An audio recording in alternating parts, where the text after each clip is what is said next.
सतनाम।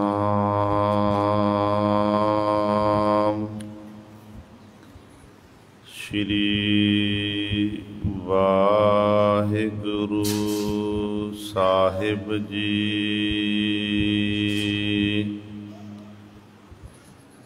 तू मेरो मेर परबत स्वामी, ओट गही मैं तेरी। ना तुम डोलो ना हम गिरते, रख लीनी हर मेरी। अब तब जब कब तू ही, हम तो प्रसाद सुखी सदही। जेता जियो पिंड सब तेरा, तू अंतर जामी पुरख भगवान।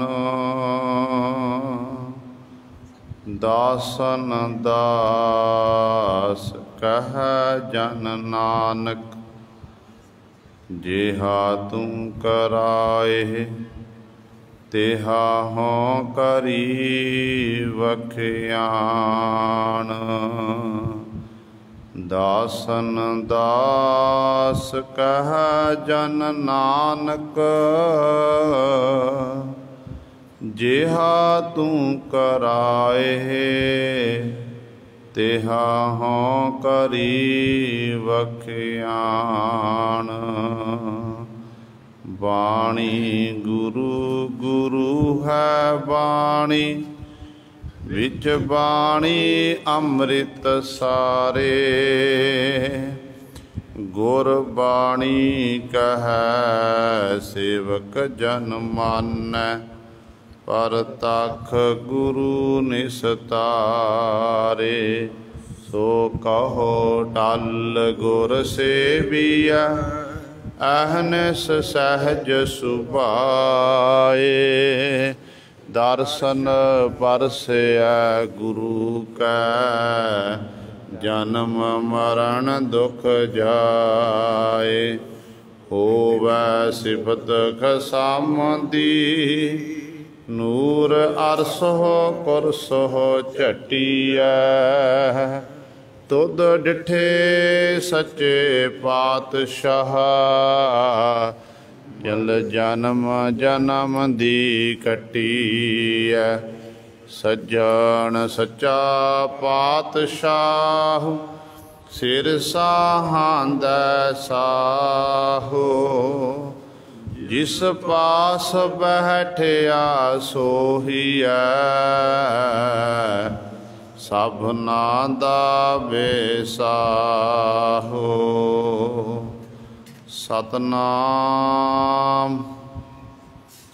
श्री वाहिगुरु साहिब जी।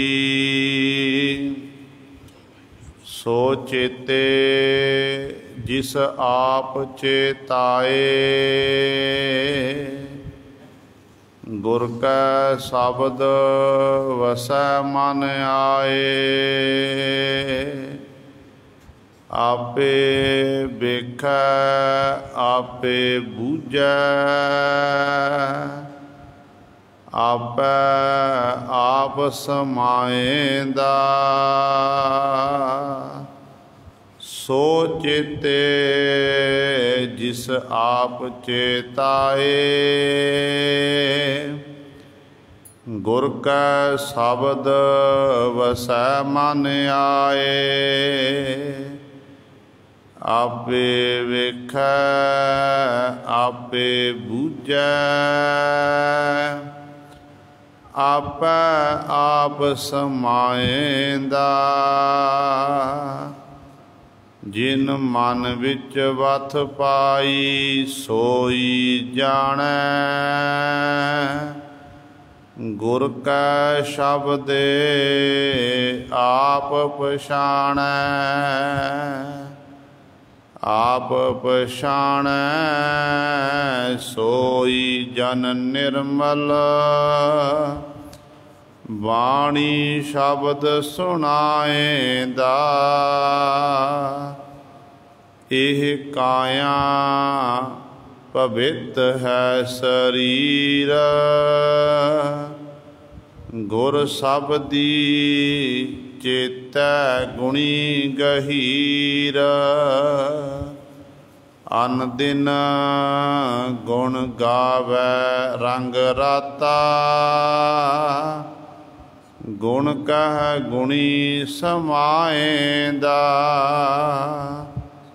एहो शरीर सब मूल है माया। दूजै भाए भरम भुलाया। हर ना चेतै सदा दुख पाए। बिन हर चेते दुख पाएंदा एहो शरीर सब मूल है माया। दूजै पाए भरम भुलाया। हर ना चेतै सदा दुख पाए। बिन हर चेते दुख पाएंदा। वाहिगुरु जी का खालसा वाहिगुरु जी की फतेह। परम सन्मानयोग जुगो जुग अटल चवर छतर तख दे मालक। बाणी के बोहित जाहरा जहूर हाजरा हजूर। धन धन साहिब श्री गुरु ग्रंथ साहिब। सच्चे सतगुरु जी दी पावन पवित्र निੱਘੀ गोद अंदर जुड़ बैठे गुरु रूप गुरु सवारे सतसंगी जनो। आप जी वड भागे हो जो दशमेश पिता गुरु कलगीधर सतगुरु। अमृत के दाते सर्वंस दानी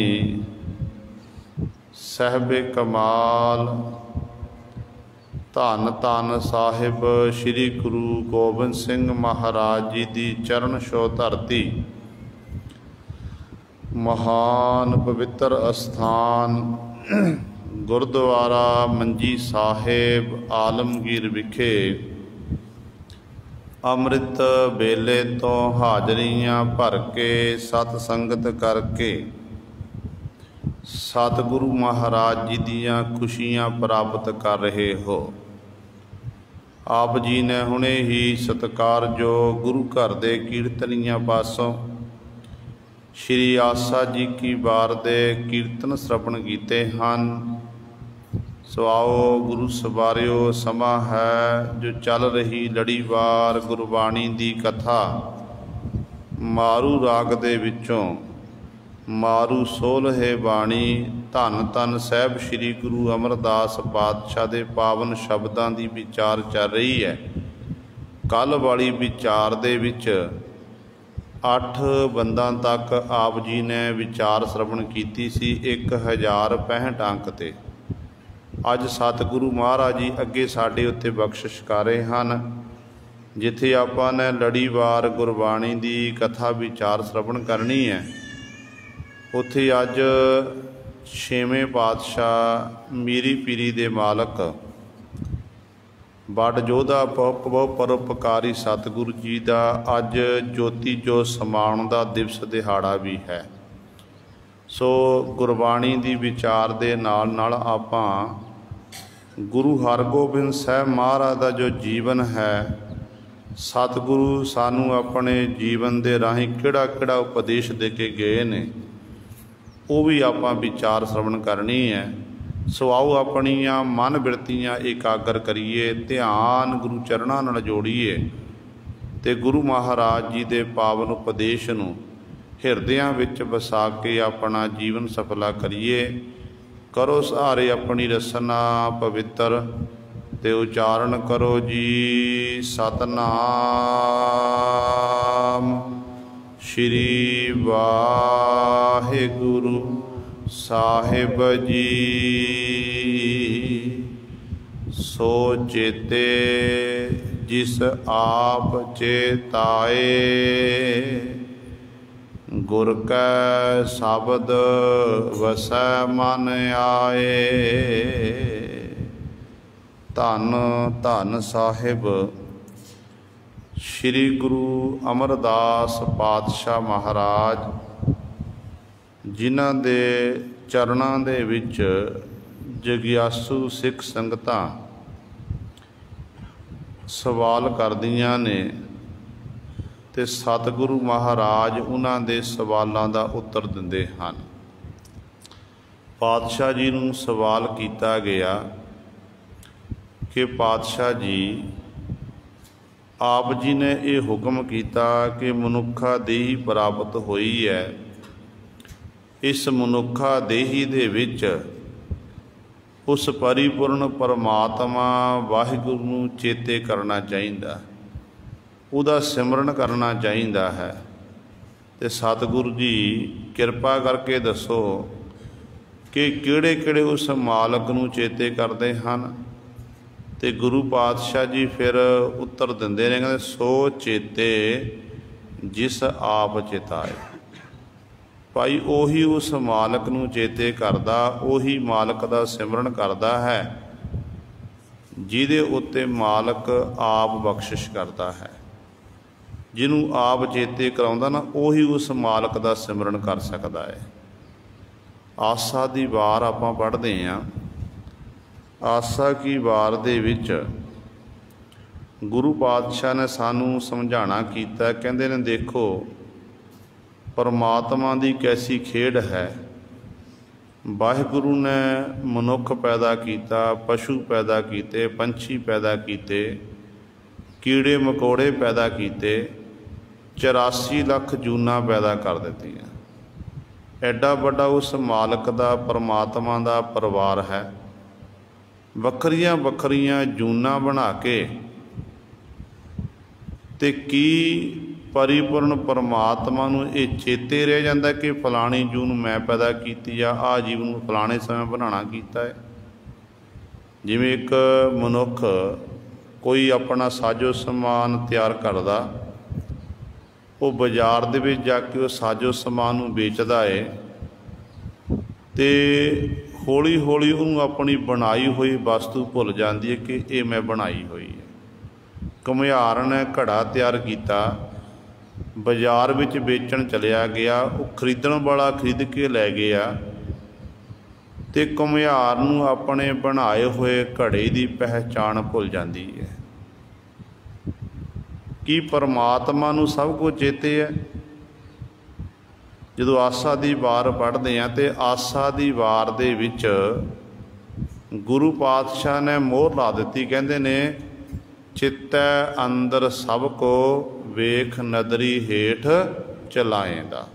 एक पंक्ति दे विच ही सतगुरु ने गल ही मुकाती। कहते जो कुछ भी आपां देख रहे हैं, वनास्पति है, बड़े बड़े पहाड़ हैं, दरख्त हैं, जिन्नियां भी ये जूना ने संसार नूं देखते हैं, कहते ये मालक दा पैदा किया होया ते मालक दे चित चेते विच है।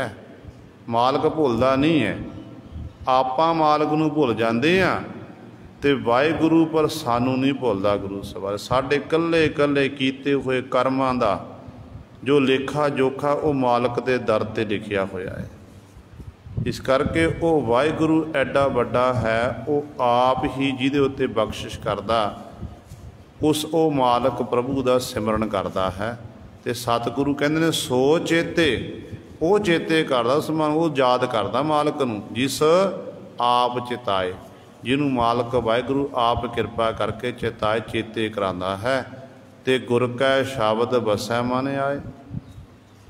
ते सतगुरु कहते फिर इक्को एक तरीका है उस परमेश्वर की याद नूं अपने मन विच वसाना।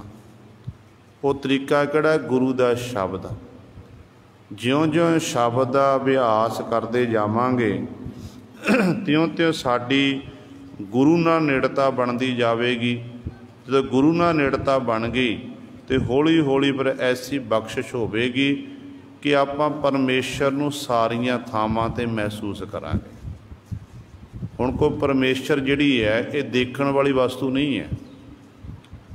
परमेश्वर एक अखंड जोत है। निर्गुण स्वरूप दे विच परमेश्वर का कोई रूप ही नहीं है। पर जे सरगुण स्वरूप की आपां गल करिए तो सरगुण स्वरूप दे विच जिन्ने भी आपां जीव ने सारे परमेश्वर का स्वरूप ने, परमेश्वर दे पैदा कीते ने। सतगुरु जी ने गल मुकाती, कहते इह विस संसार तुम देखदे इहो हर का रूप है। ये हरि का रूप है।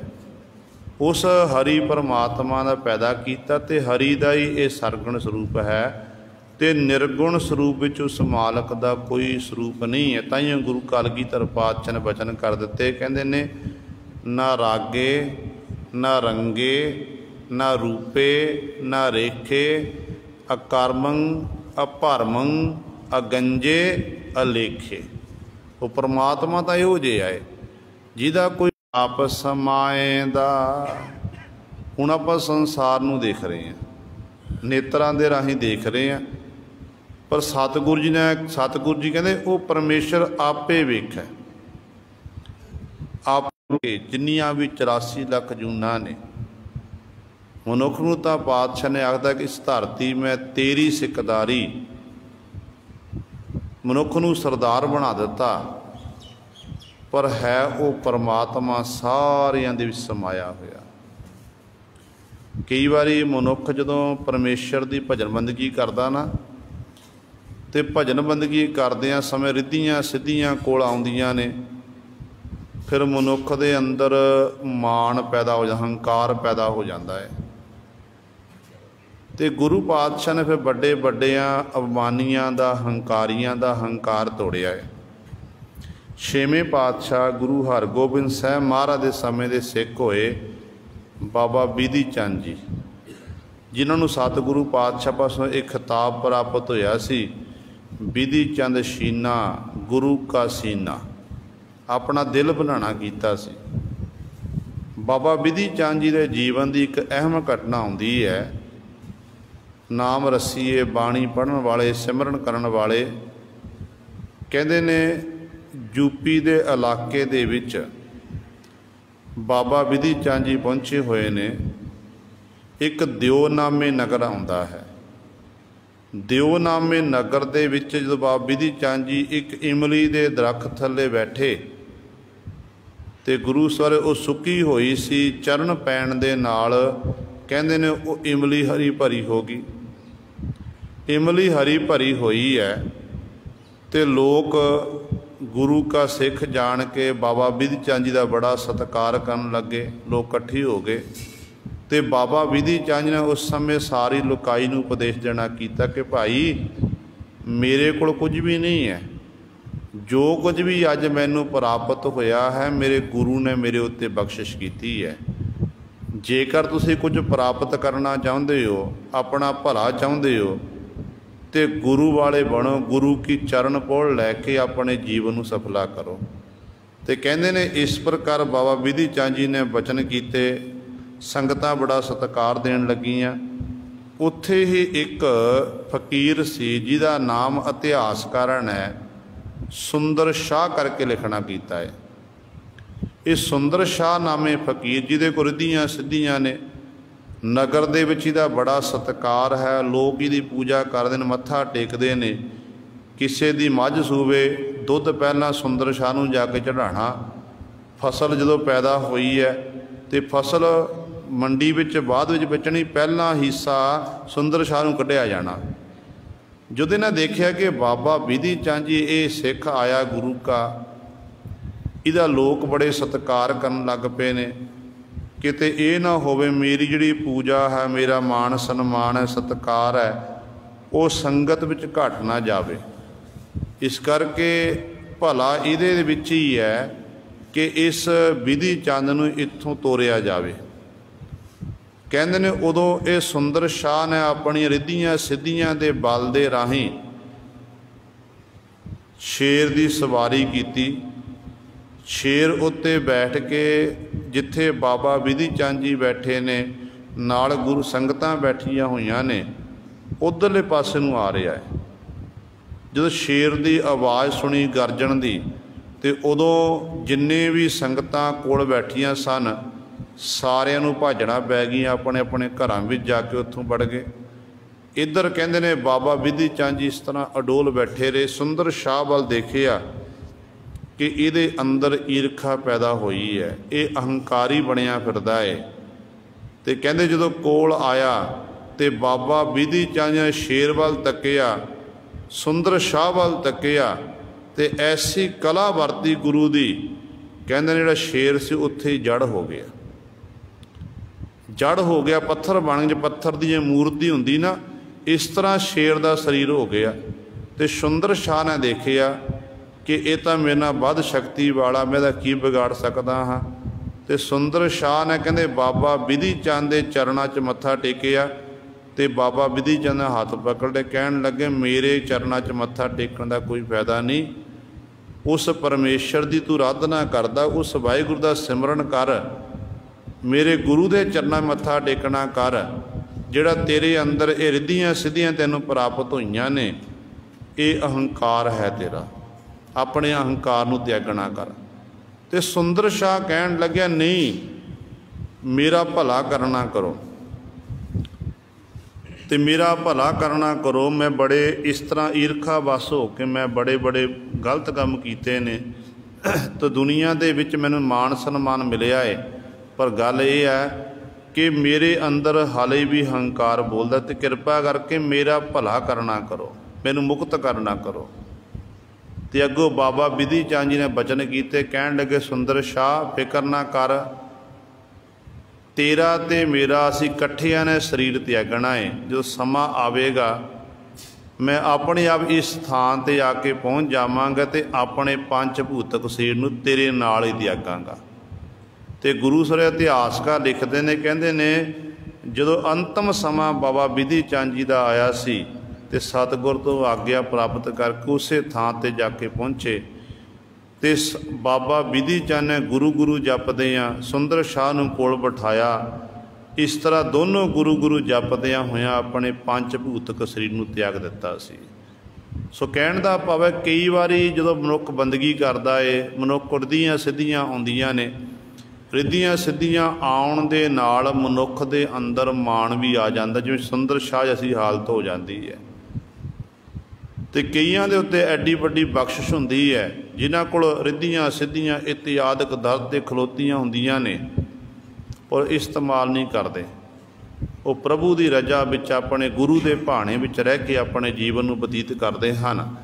तो इस तरह सतगुरु महाराज इत्थे बचन करते हैं, कहते भाई वो परमात्मा वाहिगुरू एड्डी वड्डी बख्शिश करता है, आप ही संसार नूं वेख रहा, आप ही बूझ है, सारियां दे दिल दी जानदा है। जो साडे मन विच है, जो तुहाडे मन च मेरे मन विच है, वो परमात्मा जानदा है। साडी एक दूजे दे शरीरां तक पहुँच है। आपां शक्ल सूरत देख के दस दिंदे कि फलाणे दा नैन नक्श इहो जिहा, रंग रूप इहो जिहा है, पर जिहड़े परमात्मा है वाहिगुरू है, वाहिगुरू की पहुँच साडे अंदर तक है। जिंज कह दईए गुरु घर एक शीशे की न्याई है, शीशे की अगे दर्पण अगे जाके खलोना करिए ना, साडा अक्स जिहड़ा है शीशे विच दिखाई दिंदा है। गुरु भी एक ऐसा जो गुरु के अगे जाके खलोईए हाथ जोड़ के, तो गुरु साडे अंदरली तस्वीर देख लैंदा कि सिख दे अंदर इहदे अंदर की चल रहा, बाहरों की ते अंदरों की है। तो इस तरह जिमें गुरु बुझा जानदा ते परमेश्वर भी सब कुछ जानदा है। तो आप ही कहते आपै आप समाएंदा, आप ही सारियां दे विच वो वाहिगुरू समाया होया है। जिन मन विच बथ पाई, सोई जानै गुर कै शब्दे आप पछाणै। गुरु पातशाह जी बख्शिश करते हैं कि जिन मन विच बथ पाए। मन विच बथ किहड़ी है, वस्तु किहड़ी है? परमेश्वर दे नाम दी। जिन्हें अपने मन दे विच वाहिगुरु दी याद वसाणा कीती, जिन्हें अपने मन विच परमेश्वर दा नाम वसाणा कीता, ओही उस अवस्था नूं सोई जाणै, ओही जान सकता है। क्योंकि गुर कै शब्द आप पछाणै, गुरु के शब्द नाल जुड़ के वो जीव अपने आप की पहचान कर लैंदा है। उन्होंने ये पता, अपने एड्रैस का पता लग जाता है। एड्रैस जिमें आप संसार विच रहिंदे हैं, सानू अपने घर का एड्रैस पता कि साडे घर का मकान नंबर इन्ना है, पिंड साडा आ है, तो माता पिता आ ने, दादा दादी आ ने, साडा एड्रैस है। पर जिहड़े प्रभु दे प्यारे, एक ये संसारी एड्रैस है, एक उनका परमार्थी एड्रैस, जिहदे बाबत सानू ये नहीं पता कि आप आए कित्थों आ, साडा पिछला जन्म किहड़ा सी, पिछला जन्म किहड़ा सी, कित्थों आए आ ते मर के जाना कित्थे है, इहदे बाबत गुरु सवारे सानू नहीं पता।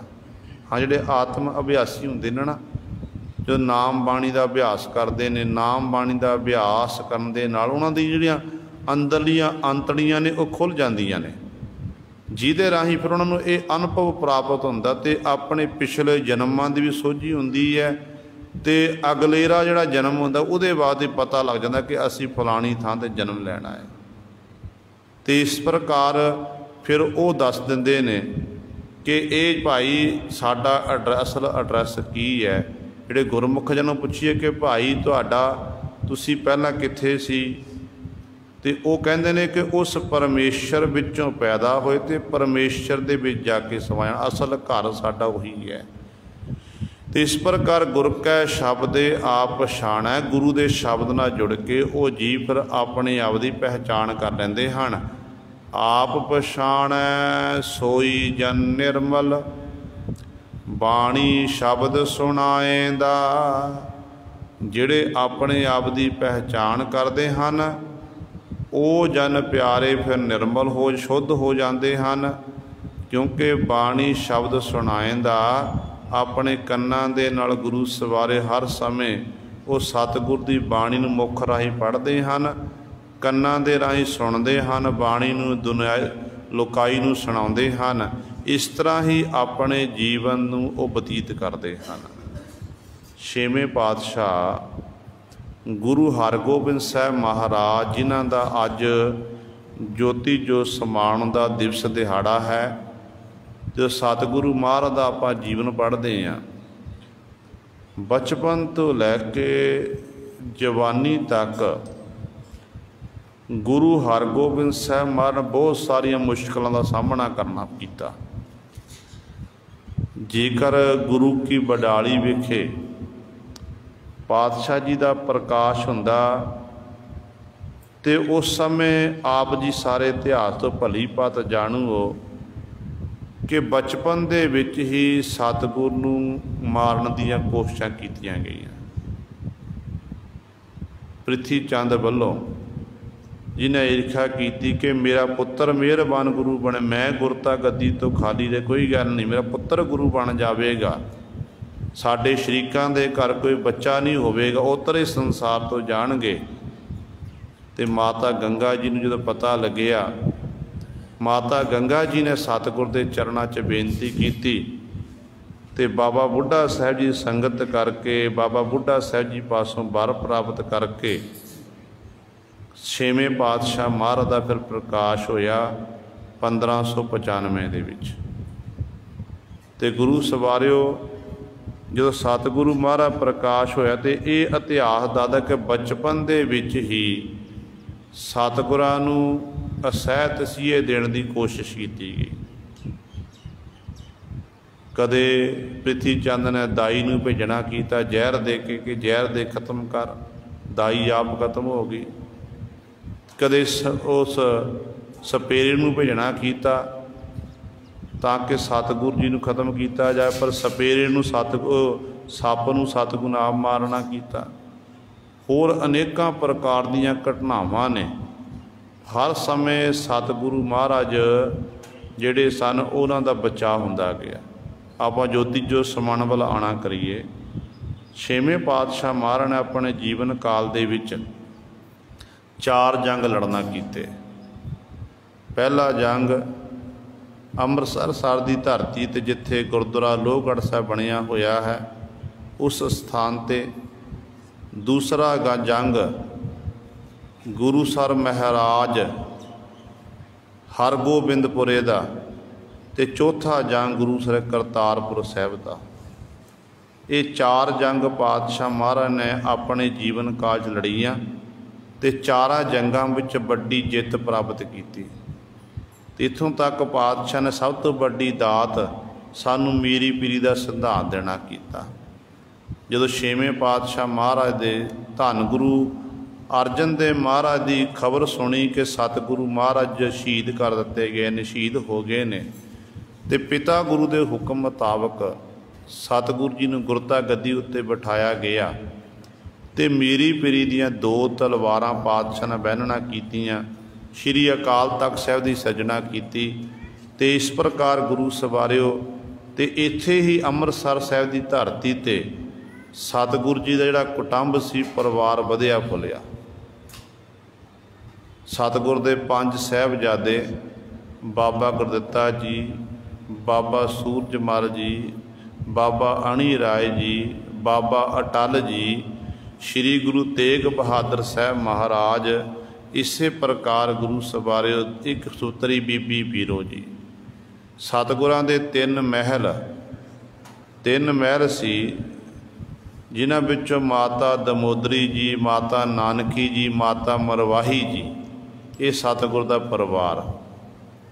तो जदों सतगुरु जी ने करतारपुर साहिब की अखीरली जंग लड़ना की, अखीरली जंग विच पातशाह नूं जित प्राप्त हुई तो उदों सतगुरु जी ने फिर मन बना लिया तो सतगुरु जी ने अपना नगर छड्ड के करतारपुर नूं छड्ड के जिहड़ा सतगुरु नगर बसाया सी बाबा गुरदित्ता जी नूं कह के कीरतपुर साहिब, तो सतगुरु जी ने कीरतपुर साहिब लई अपना अंतिम समा चुनना किया।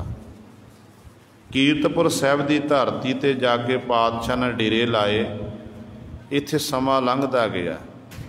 इत्थे ही घटनावां वापरियां। जिहड़ी पहली घटना एक साहिबजादा तो अमृतसर की धरती ते बाबा अटल जी जोती जो समा चुके सन, क्योंकि उन्होंने बाबा मोहन जी नूं जिहड़ा मोहन सी दा मित्र सी उहनूं जिंदा कीता सी, जिस करके सतगुर ने आखना कीता कि एक म्यान च 2 तलवारां नहीं रह सकदियां हन, जे तुसीं चले सानूं जाणदे हो। उदों बाबा अटल जी ने अपने 5 भूतक शरीर को त्याग दिता सी। साहिबजादे रह गए ने 4, बाबा सूरजमल, अणी राय ते इस तरह बाबा गुरदित्ता जी ते गुरु तेग बहादुर साहब महाराज। कीरतपुर साहिब की धरती ते पातशाह जी समा गुजार रहे जिथे गुरुद्वारा शीश महल साहब बनया होया। इत्थे पातशाह 9 लखा बाग लगाना कीता ते बहुत सारिया संगतां देशां विदेशां चल के आउंदियां हन। कहंदे ने इसे ही कीरतपुर साहिब की धरती ते बाबा गुरदित्ता जी ने भी एक खेड वरताई। जदों आपां नंगल वालों आउंदे आ कीरतपुर साहिब वाल तो ते रस्ते विच एक नगर आउंदा जिहदा नाम है जिंदबड़ी। उस नगर दे विच बाबा गुरदित्ता जी ने कहंदे ने ब्राह्मण की गऊ भुलेखे दे नाल गऊ मार दित्ती ते ब्राह्मण ने रोना कीता, कुरलाया। इकट्ठे होए सारे ब्राह्मण कहन लगे तुसी गुरु के साहिबजादे हो, तुहाडे कोल कला है, शक्ति है, साडे इस गऊ नूं जिंदा करना करो। तो बाबा गुरदित्ता जी ने गऊ जिंदी कीती है। जदों गऊ जिंदी होई है तो उस समय बाबा गुरदित्ता जी फिर गुरु सवारिओ कहते वापस आए ने, सतगुरु नूं पता लग्या ते पातशाह ने आख दिता कि एक म्यान विच दो तलवारां नहीं रह सकदियां ने। तुसी करते दी कुदरत च विघन पाया है। अज गऊ जींदी कीती है, कल नूं कोई किसी होर कोई मनुख मरेगा, किसी का पशु मरेगा, वो सारे चुक के गुरु घर लैके आ जाणगे ते आखणगे कि सतगुरु जी कृपा करो, साडे पशु नूं जींदा करो, साडे फलाणे नूं जींदा करो। इस तरह कुदरत विच विघन पै रहा है। तो सतगुरु जी ने उस समय बचन कीते, जा तुसी चले जा सानू जाणदे हो। तो बाबा गुरदित्ता जी ने फिर पहाड़ी उत्ते जाके अपने पंच भूतक शरीर नूं त्याग दिता, जिथे अज गुरुद्वारा बाबा गुरदित्ता साहब बनिया होया है। तो इस तरह गुरु सवारे फिर अगे साहबजादे रह गए ने 3, बाबा सूरजमल, बाबा अटल जी ते श्री गुरु तेग बहादुर साहब महाराज। जिहड़े बाबा सूरजमल सी, बाबा सूरजमल जी ये फकर सुभाव, ये संसारी कार विहार करते सन, परमेश्वर की भजन बंदगी नाल करदे, पर बहुत तादाद विच संसारी कार विहारां दे विच ही इन्हां दी सुरती सी। जिहड़े बाबा अणी राय सन वो फकर सुभाव वाले सन। तो श्री गुरु तेग बहादुर साहब महाराज ये विराग की मूर्त सी। जो सतगुरु की बाणी पढ़ते हैं, सतगुरां की बाणी विच त्याग है, विराग है ते अनुराग है। ते हुण 3 साहबजादियां विचों 2 पोतरे ने, धीरमल जी ते श्री हरराय साहब महाराज। धीरमल पहले ही बेमुख हो चुका है, क्योंकि जदों सतगुरु गुरु हरगोबिंद साहब महाराज ने अपने जीवन काल का 6वां चौथा जंग लड़ना किया करतारपुर साहब की धरती ते धीरमल ने उदों तुरकां की मदद की सी। तुरकां की मदद की, इत्थों तक असर रसूख रखण दे लई शाहजहां बादशाह ने एक पत्रिका भी लिखना की सी, जिहदे विच ये लिखना कीता सी कि मैं तुहाडे नाल तुहाडी हर प्रकार की सहायता करांगा। ते इस तरह जो युद्ध होया सी, युद्ध विच अंदर खाते धीरमल पैंदे खां की मदद करता सी। जदों फिर सतगुरु ने युद्ध जितया, जित प्राप्त हो गई, तो सतगुरु फिर कीरतपुर साहब वाल नूं चाले पाए ने, धीरमल उत्थे ही रह गया सी। ते धीरमल पहला ही बेमुख है गुरु का पोतरा, पर है बेमुख है। हुण सतगुरु गुरु हरगोबिंद साहब महाराज समा नियत है नेड़े आ गया। सन 1644 का समा आया। पातशाह जी अपने पोतरे नूं बहुत ज़्यादा प्रेम करते, गुरु हरराय साहब महाराज नूं। जिथे भी जाना पोतरे नूं नाल लैके जाना, पोतरे ने अपने दादे की उंगल पकड़नी ते हर समय अपने दादा जी के नाल रहना। तो फिर सतगुरु ने मन च विचार की कि हुण साडा अंतिम समा आ गया है, तो संगतां नूं थावां थावां ते पातशाह ने हुक्मनामे भेजे। देशां विदेशां विचों, काबल कंधार तो, बरख बुखारे तो इत्यादि चारे दिशावां विचों संगतां चल के आईयां। कीरतपुर साहब की धरती ते बहुत बड़ा इकट्ठ होया। आले दुआले संगतां ने तंबू शमियाने लाए हुए ने। तो इस तरह धीरमल नूं भी एक पत्रिका भेजी गई कि गुरु हरगोबिंद साहब महाराज तुहानूं याद करदे ने, तुसीं कीरतपुर साहब पहुंचना करो। पहलां तो धीरमल ने मन च मना किया कि नहीं जाना, फिर मन च विचार की कि मेरे दादा गुरु जी ज्योति जो समान वाले होणगे, ते दादा गुरु ज्योति जो समाणगे तो गुरगद्दी की प्राप्ति फिर मैं करांगा। कि जे मैं नहीं गया ये ना होवे कि मेरे छोटे भराता श्री गुरु हरराय साहब महाराज नूं गुरगद्दी ना दे देवे, जां मेरे ताए चाचे जिन्ने भी हैं उन्हां विचों किसी उत्ते बख्शिश ना कर देवे। कहंदे ने धीरमल भी चल के आया। धीरमल ने बाजार दे जिथे चौंक है, मेन चौंक है कीरतपुर साहब का, उस बाजार विच अपना मसलंद डाह लिया। देखिया कि बहुत भारी इकट्ठ, लोकां संगतां दूरों दराडों चल के आ रही ने। तो उस समय धीरमल ने फिर मन च विचार की। गुरु हरगोबिंद साहब महाराज ने अपने आप ने कमरे विच बंद कर लिया, नाल सतगुर दा पोतरा नाल है, ते संगतां विच ये विचार है। कोई कह रहा कि धीरमल नूं सतगुरु गुरगद्दी देणगे, कोई कहंदे नहीं सतगुरु अपने पोतरे नाल बड़ा प्रेम करदे ने, पोतरे नूं गुरगद्दी बख्शिश करनगे। ते कोई कह रहा कि नहीं सतगुरु अपने पुत्तरां नूं देणगे।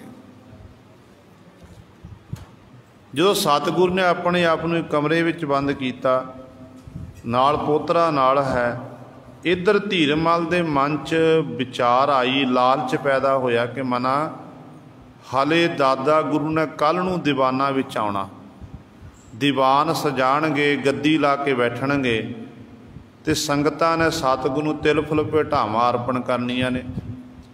मेरे कोल मसनंद ने, इन्हां मसंदां नूं मैं सारिआं नूं आखणा करा, मैं क्यों ना हुणे गद्दी ला के बैठ जावां। जिन्नियां भी तिल फुल भेटावां आईयां हन, ये सारियां भेटावां मेरे कोल आ जाणगीआं। कहंदे ने उस समय अपने मसंदां नाल सलाह करके धीरमल ने कल्ले कल्ले संगत दे डेरे विच जाके आखना कीता कि देखो जी, गुरु हरगोबिंद साहब महाराज ने धीरमल नूं गुरता गद्दी बख्शिश कीती है। हुण 7वें गुरु धीरमल जी हन, तुसीं उन्हां नूं आके मत्था टेकना करो, अपनी अपनियां तिल फुल भेटावां अर्पण करना करो। मसनंद डाह लिया, गद्दी ला के बैठ गया। भोलियां भालियां संगतां जिहड़ियां उस समय धीरमल नूं गुरु जाण के मत्था टेक रहीआं ने, पर जिहड़े सिख सुचेत सन, जिहड़ियां संगतां सुचेत सन, उन्हां नूं पता सी धीरमल दीआं करतूतां दा कि नहीं धीरमल गुरु नहीं बन सकदा, ये अफवाह है, ये झूठ है। कहते ने उदों उन्हां सिखां ने जाके गुरु हरगोबिंद साहब महाराज तक खबर पहुँचाई। कहन लगे पातशाह जी, धीरमल आपे गुरु बन के बैठ, गद्दी लाई हुई है। तो सतगुरु गुरु हरगोबिंद साहब महाराज ने वचन कीते। कहन लगे धीरमल नूं जाके कहना करो, धीरमल नूं धक्के मार के, साथियां नूं धक्के मार के कीरतपुर साहिब तो बाहर कढ़ दिओ, ते जिन्ना भी साज संगतां दी तिल फुल भेटावां वो सारी चुकना करो। हुण जदों गुरु के सिखां ने सूरमियां ने सुनिया, कहंदे ने उस समय धीरमल जदों ये गद्दी ला के बैठा होया बाजार दे विच, ते सिखां ने जाके दे आदमियों नूं सोधा लड़ा कीता। धीरमल नूं आखण लगे, कहण लगे तू गुरु का सहब पोतरा है, जे गुरु का पोतरा नहीं हुंदा ते तेरा भी सोधा लाना सी। सानू गुरु का हुक्म होया है कि सारियां दा सोधा लाना करो। जे तू अपनी पत इज्जत चाहुंदा है ते कीरतपुर साहिब दी हद पार करना कर। ते गुरु सवारे उस समय धीरमल ने अपने घोड़े ते सवार होया, कीरतपुर साहिब दी हद टप गया, झूरदा बड़ा कि मेरे तो बहुत वड्डी गलती हुई है, गद्दी मैं प्राप्त करनी सी, पर मन विच भेटावां दा लालच आउण करके अज मेरी हालत ये हो गई है कि मैनू कीरतपुर साहिब धक्के प्राप्त होए ने। ते कहंदे ने उधर सतगुरु महाराज फिर सतगुर दे दीवान सजे, शमियाने लगे हुए हैं, सुंदर तख्त सतगुर दा डाया होया है। संगतां जिहड़ियां बेबल होईयां ने कि कदों सतगुरु जी आउणगे, गद्दी उत्ते विराजमान होके पातशाह सानू की उपदेश दिंदे ने। कहंदे ने उदों फिर सतगुरु महाराज अपने पोतरे नूं नाल लैके दीवानां दे विच आए। दीवानां विच आके पातशाह जी नूं संगत जो सतगुरु आए ने, सारियां संगतां सत्कार वजों खलो गईयां। पातशाह सिंघासन ते बैठे, सारियां संगतां ने अपनी अपनियां तिल फुल भेटावां अर्पण कीतियां। ते सारे गुरु हरगोबिंद साहब महाराज मुख वल तकदे ने कि सतगुरु महाराज हुण की हुक्म करनगे। जो संगतां ने मत्था टेक के बैठ गईयां ते पातशाह ने उस बाबू इस तरह इशारा किया बाबा बुढ़ा साहब जी दी कुल दे विचों, ते गुरु सवारे उस समय बाबा भाना जी हाज़र सन। कहंदे ने उन्हां नूं इशारा किया ਤੇ ਬਾਬਾ ਭਾਨਾ ਜੀ ਸਾਰਾ ਜਿੰਨਾ ਵੀ ਗੁਰਗੱਦੀ ਦਾ ਸਾਜੋ ਸਮਾਨ ਸੀ, 5 ਪੈਸੇ ਨਾਰੀਅਲ, ਜੋ ਗੁਰਦਾ ਗੱਦੀ ਤਿਲਕ ਲਾਇਆ ਜਾਣਾ, ਉਹ ਸਭ ਕੁਝ ਲੈ ਕੇ ਆਏ ਨੇ। ਕਹਿੰਦੇ ਨੇ 5 ਪੈਸੇ ਨਾਰੀਅਲ ਰੱਖ ਕੇ 3 ਪ੍ਰਕਰਮਾਂ ਗੁਰੂ ਹਰਗੋਬਿੰਦ ਸਾਹਿਬ ਮਹਾਰਾਜ ਨੇ ਆਪਣੇ ਪੋਤਰੇ ਹਰਿ ਸਾਹਿਬ ਮਹਾਰਾਜ ਦੀ ਕੀਤੀਆਂ ਤੇ ਛਤਰ ਸਿੰਘਾਸਣ ਉੱਤੇ ਬਿਠਾ ਦਿੱਤਾ ਤੇ ਬਚਨ ਕੀਤੇ ਕਿ ਅੱਜ ਤੋਂ ਬਾਅਦ ਗੁਰੂ ਨਾਨਕ ਦੀ ਗੱਦੀ ਦਾ 7ਵਾਂ ਵਾਰਸ ਸਾਡਾ ਪੋਤਰਾ ਸ਼੍ਰੀ ਗੁਰੂ ਹਰਿ ਸਾਹਿਬ ਮਹਾਰਾਜ ਹੋਣਗੇ। ਬਾਬਾ ਬੁੱਢਾ ਸਾਹਿਬ ਦੀ ਕੁੱਲ ਵਿੱਚ ਬਾਬਾ ਭਾਨਾ ਜੀ ਨੇ ਗੁਰਿਆਈ ਦਾ ਤਿਲਕ ਲਾਣਾ ਕੀਤਾ ਤੇ ਇਸ ਤਰ੍ਹਾਂ ਗੁਰੂ ਸਵਾਰਿਓ ਗੁਰਗੱਦੀ ਉੱਤੇ ਬਿਰਾਜਮਾਨ ਹੋਏ ਤੇ ਸਤਿਗੁਰੂ ਸਾਰੀਆਂ ਸੰਗਤਾਂ ਨੇ ਮੱਥਾ ਟੇਕਿਆ।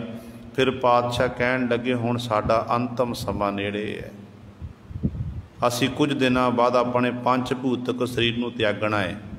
ਸ਼੍ਰੀ ਗੁਰੂ ਹਰਿ ਸਾਹਿਬ ਮਹਾਰਾਜ ਕੋਲ ਸੱਦਿਆ, ਸਿੱਖ ਜਿਹੜੇ ਨੇ ਨਿਕਟ ਵਰਤੀ ਸਿੱਖ ਸਾਨੂੰ ਸਾਰਿਆਂ ਕੋਲ ਸੱਦਿਆ ਤੇ ਬਚਨ ਕੀਤੇ ਕਿ ਅਸੀਂ ਪੰਜ ਭੂਤਕ ਸਰੀਰ ਤਿਆਗਣਾ, ਸਾਡੇ ਜਾਣ ਤੋਂ ਬਾਅਦ ਕਿਸੇ ਰੋਣਾ ਨਹੀਂ ਕੁਰਲਾਣਾ ਨਹੀਂ ਹੈ।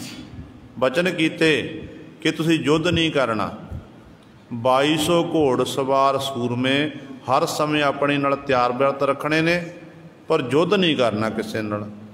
ਤੇ ਸ਼੍ਰੀ ਗੁਰੂ ਹਰਿ ਸਾਹਿਬ ਮਹਾਰਾਜ ਨੇ ਬੇਨਤੀ ਕੀਤੀ, ਕਹਿਣ ਲੱਗੇ ਦਾਦਾ ਗੁਰੂ ਜੀ ਤੁਹਾਡੇ ਬਚਨ ਸੱਤ ਨੇ, ਮੈਂ ਯੁੱਧ ਨਹੀਂ ਕਰਾਂਗਾ, ਪਰ ਪਾਤਸ਼ਾਹ ਜੇਕਰ ਕੋਈ ਚੜ੍ਹ ਕੇ ਆ ਗਿਆ ਫਿਰ ਜਵਾਬ ਤਾਂ ਦੇਣਾ ਪਵੇਗਾ ਨਾ, ਜੇ ਚੜ੍ਹ ਕੇ ਆ ਗਿਆ ਜਵਾਬ ਦੇਣਾ ਪਵੇਗਾ। ਜੇ ਅਸੀਂ ਜਵਾਬ ਨਹੀਂ ਦਿੱਤਾ ਤੇ ਸਾਨੂੰ ਸਾਰੇ ਆਖਣਗੇ ਇਹ ਇਹ ਜਿਹੜੇ ਡਰਪੋਕ ਨੇ ਕਾਇਰ ਹਨ, ਇਸ ਤਰ੍ਹਾਂ ਸਾਨੂੰ ਆਖਣਗੇ। ਤੇ ਉਸ ਸਮੇਂ ਸਤਿਗੁਰੂ ਗੁਰੂ ਹਰਗੋਬਿੰਦ ਸਾਹਿਬ ਮਹਾਰਾਜ ਨੇ ਬਚਨ ਕੀਤੇ ਕਿ ਜਿਹੜਾ ਤੁਹਾਡੇ ਉੱਤੇ ਚੜ੍ਹ ਕੇ ਆਵੇਗਾ ਉਹ ਤੁਹਾਡੇ ਤੱਕ ਪਹੁੰਚ ਹੀ ਨਹੀਂ ਸਕੇਗਾ, ਤੁਹਾਡੇ ਤੱਕ ਪਹੁੰਚ ਨਹੀਂ ਸਕਿਆ, ਰਸਤੇ ਵਿੱਚ ਹੀ ਖਤਮ ਹੋ ਜਾਵੇਗਾ। ਤੇ ਗੁਰੂ ਸਵਾਰਿਓ ਇਸ ਪ੍ਰਕਾਰ ਸਤਿਗੁਰੂ ਜੀ ਨੇ ਫਿਰ ਬਚਨ ਕੀਤੇ। ਜਿੱਥੇ ਗੁਰਦੁਆਰਾ ਪਤਾਲਪੁਰੀ ਸਾਹਿਬ ਹੈ ਉਸ ਸਮੇਂ ਉੱਥੇ ਇੱਕ ਛੋਟਾ ਜਿਹਾ ਕੋਠਾ ਕਮਰਾ ਤਿਆਰ ਕੀਤਾ ਸੀ। ਸਤਿਗੁਰੂ ਨੇ ਆਪਣੇ ਆਪ ਨੂੰ ਉਸ ਕਮਰੇ ਵਿੱਚ ਬੰਦ ਕਰ ਲਿਆ ਤੇ ਸਤਿਗੁਰੂ ਜੀ ਨੇ ਬਾਹਰ ਕੀਰਤਨ ਹੋ ਰਿਹਾ ਹੈ ਤੇ ਪਾਤਸ਼ਾਹ ਨੇ ਇਹ ਬਚਨ ਕੀਤੇ ਸੀ ਕਿ ਜਦੋਂ ਅੰਮ੍ਰਿਤ ਵੇਲਾ ਹੋਵੇਗਾ, ਅੰਮ੍ਰਿਤ ਵੇਲੇ ਅਰਦਾਸ ਬੇਨਤੀ ਕਰਕੇ ਇਸ ਕੋਠੇ ਦਾ ਦਰਵਾਜ਼ਾ ਖੋਲ੍ਹਣਾ ਹੈ। ਤੇ ਗੁਰੂ ਸਵਾਰੇ ਅੰਦਰ ਸਤਿਗੁਰੂ ਜੀ ਬੰਦ ਹਨ, ਸੰਗਤਾਂ ਬੜੇ ਬਰਾਗ ਦੇ ਵਿੱਚ ਇਲਾਹੀ ਬਾਣੀ ਦਾ ਕੀਰਤਨ ਹੋ ਰਿਹਾ ਹੈ। ਸ਼੍ਰੀ ਗੁਰੂ ਹਰਿ ਸਾਹਿਬ ਮਹਾਰਾਜ ਬੈਠੇ ਨੇ, ਹੋਰ ਨਿਕਟ ਵਰਤੀ ਸਿੱਖ ਜਿਹੜੇ ਕੋਲ ਬੈਠੇ ਨੇ, ਸਤਿਗੁਰ ਦਾ ਪਰਿਵਾਰ ਬੈਠਾ ਹੈ ਤੇ ਇਸ ਤਰ੍ਹਾਂ ਗੁਰੂ ਗੁਰੂ ਜਪਦੇ ਨੇ। ਜਦੋਂ ਅੰਮ੍ਰਿਤ ਵੇਲੇ ਦਾ ਸਮਾਂ ਹੋਇਆ ਤੇ ਉਸ ਸਮੇਂ ਧੰਨ ਗੁਰੂ ਹਰਿ ਸਾਹਿਬ ਮਹਾਰਾਜ ਨੇ ਆਪ ਅਰਦਾਸ ਕੀਤੀ।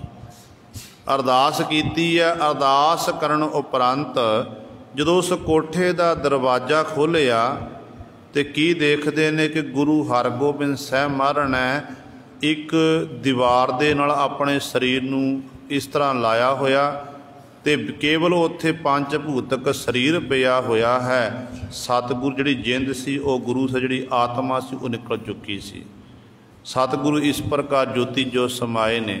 ਜੋ ਸੰਗਤਾਂ ਬਰਾਗ ਕਰਨ ਲੱਗੀਆਂ ਤੇ ਉਸ ਸਮੇਂ ਗੁਰੂ ਹਰਿ ਸਾਹਿਬ ਮਹਾਰਾਜ ਨੇ ਸਾਰੀ ਸੰਗਤ ਨੂੰ ਸੰਬੋਧਨ ਕਰਕੇ ਬਚਨ ਕੀਤੇ। ਕਹਿਣ ਲੱਗੇ ਕਿ ਭਾਈ ਸਾਡੇ ਦਾਦਾ ਗੁਰੂ ਦੇ ਹੁਕਮ ਹੈ ਕਿ ਸਾਡੇ ਜੋਤੀ ਜੋ ਸਮਾਣ ਤੋਂ ਬਾਅਦ ਕਿਸੇ ਨੇ ਰੋਣਾ ਨਹੀਂ ਕੁਰਲਾਣਾ ਨਹੀਂ ਹੈ। ਤੇ ਗੁਰੂ ਸਵਾਰਿਓ ਇਸ ਪ੍ਰਕਾਰ ਗੁਰੂ ਹਰਗੋਬਿੰਦ ਸਾਹਿਬ ਮਹਾਰਾਜ ਦੇ ਫਿਰ ਪੰਜ ਭੂਤਕ ਸਰੀਰ ਦਾ ਅੰਤਮ ਸੰਸਕਾਰ ਚੰਦਨ ਦੀ ਚਿਖਾ ਤਿਆਰ ਕਰਕੇ ਅਰਦਾਸ ਬੇਨਤੀ ਕਰਕੇ ਜਪਜੀ ਸਾਹਿਬ ਦਾ ਪਾਠ ਕਰਕੇ ਕਹਿੰਦੇ ਨੇ ਇਸ ਤਰ੍ਹਾਂ ਪੰਜ ਭੂਤਕ ਸਰੀਰ ਦਾ ਅੰਤਮ ਸੰਸਕਾਰ ਕੀਤਾ ਗਿਆ ਸੀ। ਸੋ ਸੰਨ 1644 ਦੇ ਵਿੱਚ ਗੁਰੂ ਹਰਗੋਬਿੰਦ ਸਾਹਿਬ ਮਹਾਰਾਜ ਜੋਤੀ ਜੋ ਸਮਾਏ ਸਨ। ਅੱਜ ਸਤਿਗੁਰੂ ਦਾ ਜੋਤੀ ਜੋ ਸਮਾਣ ਦਾ ਦਿਵਸ ਦਿਹਾੜਾ ਹੈ। ਸੋ ਸਾਡੇ ਇਹ ਦਿਹਾੜੇ ਮਨਾਏ ਹੋਏ ਤਾਂ ਸਫਲੇ ਨੇ ਜੇ ਆਪਾਂ ਸਤਿਗੁਰੂ ਜੀ ਵੱਲ ਪਾਏ ਹੋਏ ਪੂਰਨਿਆਂ 'ਤੇ ਚੱਲੀਏ, ਬਾਣੀ ਨੂੰ ਪੜ੍ਹੀਏ, ਬਾਣੀ ਨੂੰ ਵਿਚਾਰੀਏ, ਅੰਮ੍ਰਿਤ ਵੇਲੇ ਦੀ ਸੰਭਾਲ ਕਰੀਏ, ਸਾਵ ਸੁਰਤ ਹੋਈਏ ਤੇ ਇਸ ਤਰ੍ਹਾਂ ਗੁਰਸਿੱਖੀ ਜੀਵਨ ਬਤੀਤ ਕਰੀਏ। ਫਿਰ ਗੁਰੂ ਸਵਾਰਿਓ ਸਤਿਗੁਰੂ ਮਹਾਰਾਜ ਸਾਡੇ ਉੱਤੇ ਬਖਸ਼ਾਂ ਪ੍ਰਾਪਤ ਹੋਣਗੀਆਂ। ਹੋਈਆਂ ਭੁੱਲਾਂ ਚੁੱਕਾਂ ਦੀ ਖਿਮਾ। ਬਾਕੀ ਰਹਿੰਦੇ ਸ਼ਬਦੀ ਵਿਚਾਰ ਆਪਾਂ ਕੱਲ੍ਹ ਵਾਲੇ ਦੀਵਾਨਾਂ ਵਿੱਚ